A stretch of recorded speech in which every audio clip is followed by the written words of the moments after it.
Now let's move on to our final topic for today. Ranked as the third largest manufacturing sector with the potential to contribute to the country's economic growth, the chemical industry. By the nature of this industry alone, it easily has a large impact on the environment as its wastewater is generally strong and contains toxic pollutants.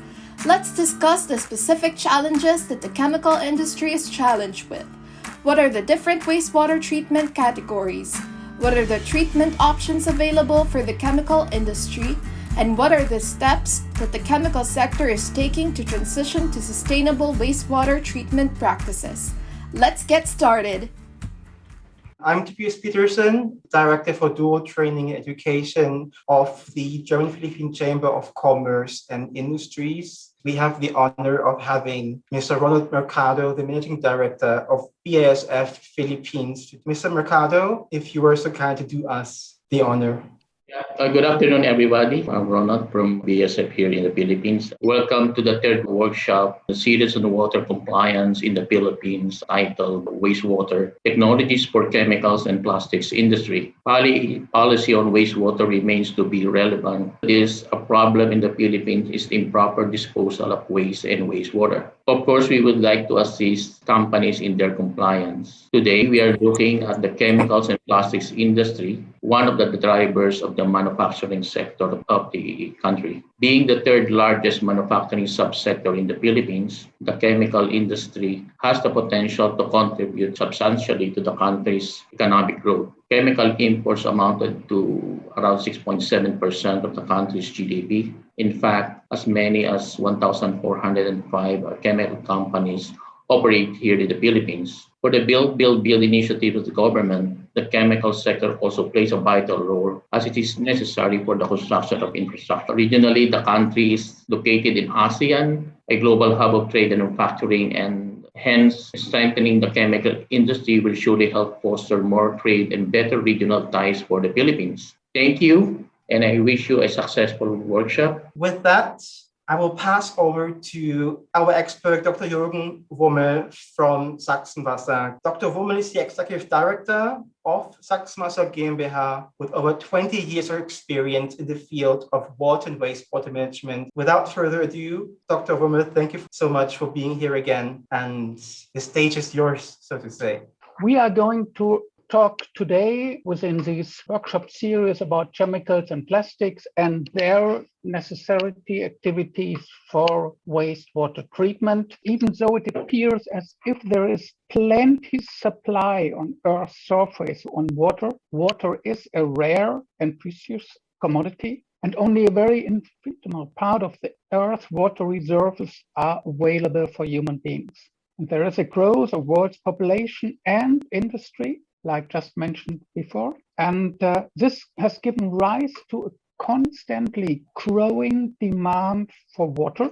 And this growing demand for water is in line with a growing demand for treated wastewater as a kind of reuse. There are two fundamental reasons for wastewater treatment from my point of view. It is a prevention of pollution and therefore protecting the environment, and of course, protecting the public health by safeguarding waste supplies and preventing the spread of waterborne disease. When untreated, industrial wastewater, for example, from the chemical sector, is discharged, it will contaminate the natural water body, the rivers, the lakes, the oceans.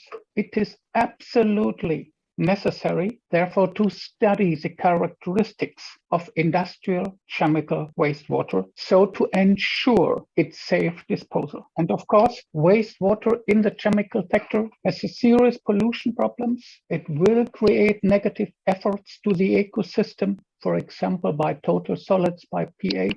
It has an effort on the human life. And during our last century, huge amount of industrial wastewater was discharged into the rivers. We just listened that the chemical sector in the Philippines is the third large industrial sector. And these untreated wastewater, of course, this results in serious pollution problems. It causes negative effects on the ecosystem, and industrial wastewater is necessary. Industrial wastewater treatment describes the process which is used for treating the industrial wastewater, for treating the wastewater that is produced by industries as an undesirable product. It is part of the process. And after treatment, the treated wastewater may be reused, may be given to a receiving water body, but of course, being in line with the Philippines regulations. The chemical sector is extremely diverse and typically separated into the following major groups.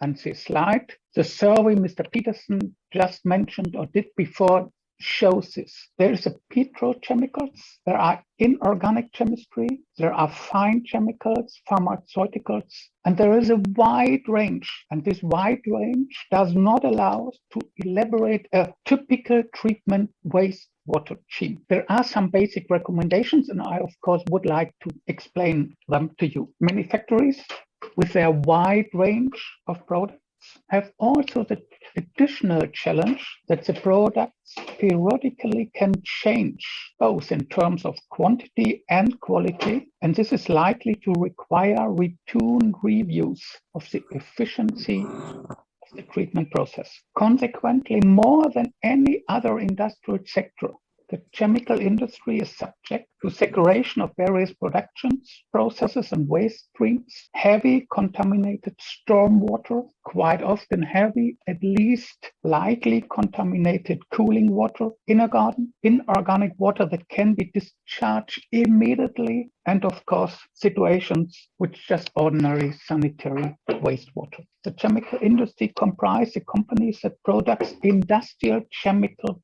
waste.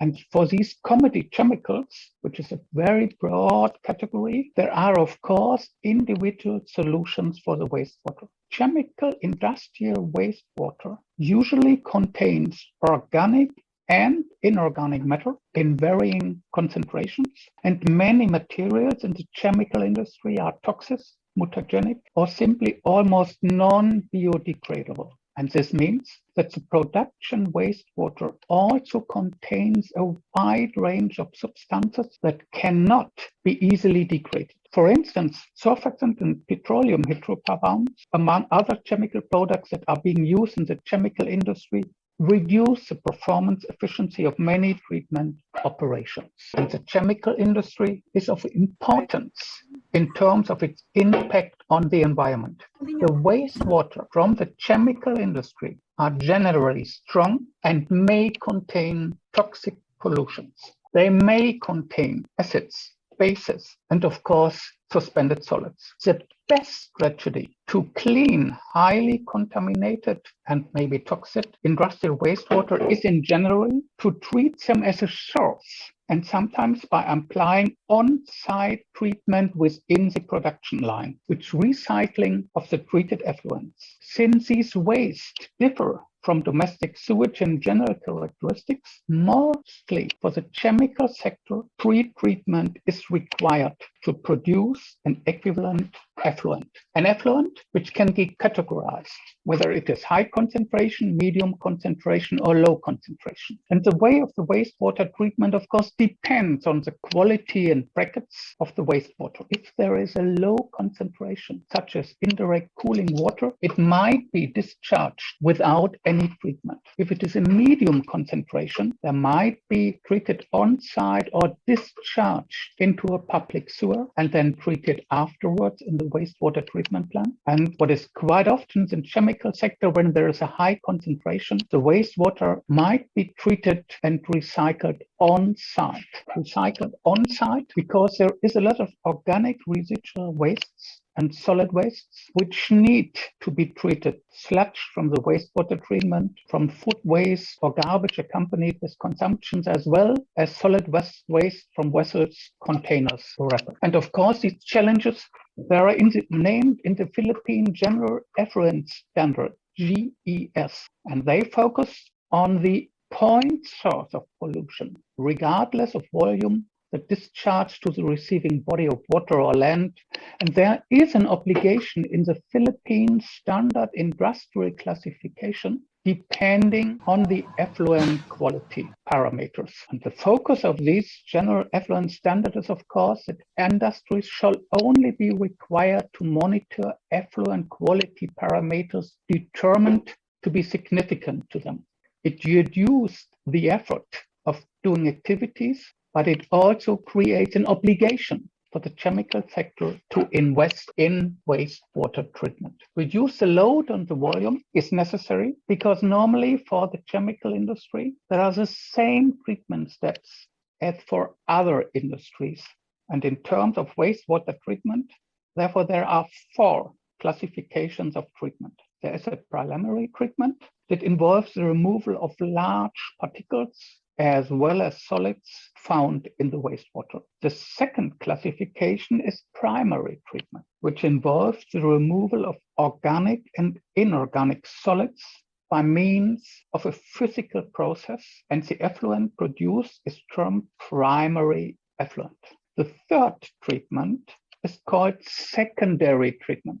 This is where suspended and residual organics and components are broken down. Secondary treatment therefore involves biological, normally bacterial, degradation of undesired products. The first is a tertiary treatment, normally a chemical process and very often including a residual disinfection. And what happens within these 4 treatment steps? For the primary treatment, of course, the objective is the removal of coarser solids and other large materials which are very often found in the raw waste. And the removal of these materials is necessary to enhance the operation and the maintenance of the subsequent treatment units of the following activities. Preliminary treatment operations typically includes coarse screening, grit removal, and in some cases, comminution of large objects. In the grit chamber, the velocity of the wastewater through the chamber is maintained sufficiently high or air is used so as to prevent the setting of most organic solids. The grit removal is not included as a primary treatment step in most small wastewater treatment plants, but in chemical treatment. Flow measurement devices, often standing wave flumes, are always included in the primary treatment. The secondary treatment, the objective of this second phase, the further treatment of the effluent to remove the residual organics and the suspended solids. In most cases, secondary treatment follows the primary treatment and involves the removal of biodegradables dissolved in colloidal organic matter using anaerobic biological treatment processes. There are different ways how to do it. You might know the biofilm process, the active sludge process, or the pond process. They differ in their technology, and of course they differ according to the load of the wastewater. Next step within the wastewater treatment, tertiary wastewater treatment, and it is employed when specific wastewater constitutions which cannot be removed by the secondary treatment must be removed. And according to the Philippines regulation, there is a need for additional treatment of the wastewater. As shown in this slide, individual treatment processes are necessary to remove nitrogen, phosphor, or additional suspended solids, heavy metals, or whatever is part of the wastewater in the chemical sector. Because advanced treatment usually follows the high-rate secondary treatment. It is sometimes referred to as tertiary treatment. However, advanced treatment are quite often a combination of different activities. But the main idea is, of course, to remove organics and loads within the whole system. While these are the typical ways, there are a number of processes used for the chemical sector to treat the wastewater. They are presented in a logical order now from my side, following the pollution path. Therefore, the first step within the wastewater treatment is, of course, a separation and clarification process, mainly used in combination with other processes, either as a first stage to protect the downstream treatment plants or for post-clarification for additional removed solids or oils. There are a lot of different solutions of how to separate and clarify. You can use scent separator, sedimentation, air flotation, filtration, microfiltration, separation, whatever. To find those technologies, one of the participants in the small survey before just mentioned support for getting new technologies. Which technology fits best depends on the actual situation. Second phase in this flow of wastewater is a physical and chemical treatment, mostly for non-biodegradable wastewater, because this is the wastewater which are mainly used for inorganic or only biodegradable organic pollutants. This treatment method is quite often used as a pre-treatment stage before a central biological wastewater treatment and maybe even before handing it over to a public wastewater treatment. And again, for these physical chemical treatment methods, there are a lot of different technologies: precipitations, sedimentation, filtration, chemical oxidation, wet oxidation, whatever it is, ion exchange, extraction, distillation. There are a lot of different solutions which can be used in this physical chemical treatment. The last and the third way is, of course, to implement a biological treatment within the process of the chemical industrial sector. Biological treatment methods for biodegradable wastewaters are, of course, anaerobic degradation processes. You may know the anaerobic contact process, the fixed bed process, fluid bed processes, and so on. But within the biological treatment, aerobic degradation processes can be used as well. Processes with fully mixed activated sludge, with membrane bioreactor, with strip filters, and so on. We even do use in our surroundings here nitrification and denitrification, and of course, central biological wastewater treatment. We do this treatment by using trickling filters, rotation, biological contactors, and quite often by developing combinations of various processes depending on the need of the chemical sector, because the chemical industrial wastewater can be treated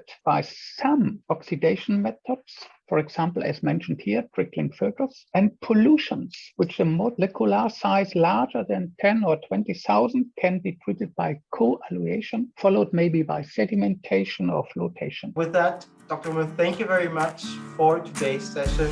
Dear participants, dear members and friends of the Chamber, dear partners, and again, Dr. Wummel, on behalf of the German Philippine Chamber of Commerce and Industry, I would like to thank all of you, and we really valued your contribution making this event a successful one.